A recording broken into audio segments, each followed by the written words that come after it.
My name is Alan Gomez. Okay, and what's an advice that you could give, like high school students, like how to balance a budget right after high school?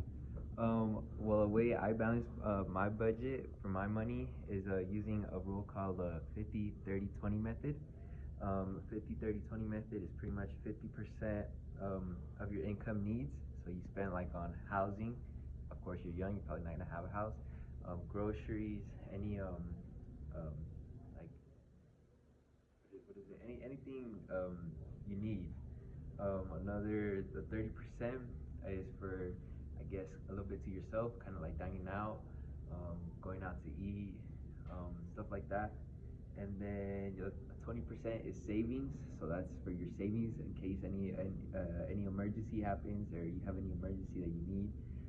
So you would have 20 to save, you would have 30 to spend for yourself, and you would have 50% for your needs. Okay, thank you. How's it going? My name is Kurt Kaufman. My advice to high school students when it comes to balancing a budget is figure out what's best for you. You know, everyone's going to have their own opinion on how to do it. Everyone's going to give you advice and try this, try that. Everybody's needs, everybody's wants in life are different. It's really going to be up to you balancing what you want in life and what you want to achieve and work towards that. It's okay to make mistakes. You're going to make mistakes. Just learn from those mistakes and grow from it. Every single day is a learning lesson, and that's how you treat everything in life, finances included. Well, thank you. All right. Hi, I'm Mrs. Arell. I work at Sparks High, and my advice for students in creating a budget is always make sure you subtract your expenses first. Always make sure that if you owe any money, you pay that back first. I would not recommend immediately getting a credit card, especially if you don't understand how those work. Because what happens a lot of the time is students will get a card as soon as they turn 18, and then they live beyond their means and can't pay it back. So be very responsible. If you do get a credit card, very small limit. Make sure you're only using it for things you know that you would have to pay for anyway, like gas, and then you pay that back immediately.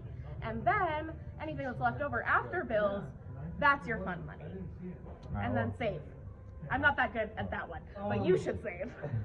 Well, state your name. My name is Philip Earl Harriman. All right, and Mr. Harriman, like, what's an advice that you could give high school students how to balance a budget? How to balance a budget. Yeah. That's hard because I'm not very good at that. I just heard Ms. Arell. That's really good advice. Okay.